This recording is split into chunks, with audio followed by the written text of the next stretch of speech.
First step is to get a light band and to tie a loop just like this, something nice and secure. Second thing you need to do is to tie it to something sturdy, so a doorknob or something that won't fly back and hit you in the face. So the first exercise is an underhand row. So all you're going to do is to pull into your stomach area, and as you do this, make sure to squeeze your shoulder blades. This will help to engage all the back muscles of the shoulder and to kind of prime yourself for the next exercises.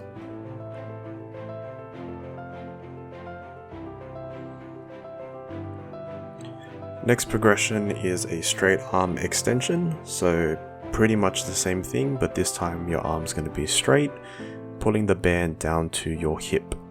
Again, focusing on squeezing the shoulder blades. Because your arm is straight this time, it does put a bit more load on your shoulder. Next exercise progression is an external rotation. So your rotator cuffs are the stability muscles of your shoulder, and they focus mostly on rotation work. So you can target them directly by doing external rotations as shown here. Most importantly is to keep your elbow tucked in and really focus on feeling the squeeze in the back of your shoulder. Next exercise is a bit more functional, so we're going to do an external rotation, and at the end position you're just going to do a little bit of a punch. So doing this again is increasing the moment arm of your shoulder, so it's going to put a bit more load on the rotator cuff. It's a little bit hard, and the thing you want to focus on is just keeping your arm nice and straight as you do this movement. Again, performing it nice and slow and controlled, and this will improve the stability.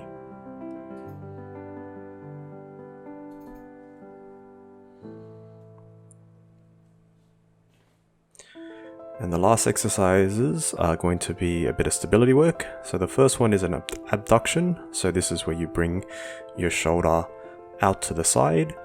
So by holding a band in front of you, you're going to again force the rotator cuff muscles to engage, and this requires them to be a bit more stable, and this will help to improve the rotator cuff's activation as you do more functional tasks.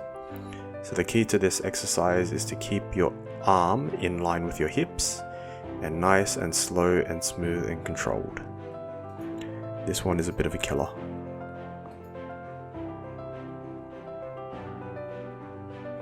And the last progression is an overhead press. So again, starting with your hand in line with your ears, keeping your forearms in line with your ears as you overhead press, again engaging the rotator cuffs. So give all these exercises a go. You should only feel discomfort, not pain, but you'll definitely feel your shoulders on fire. Take care.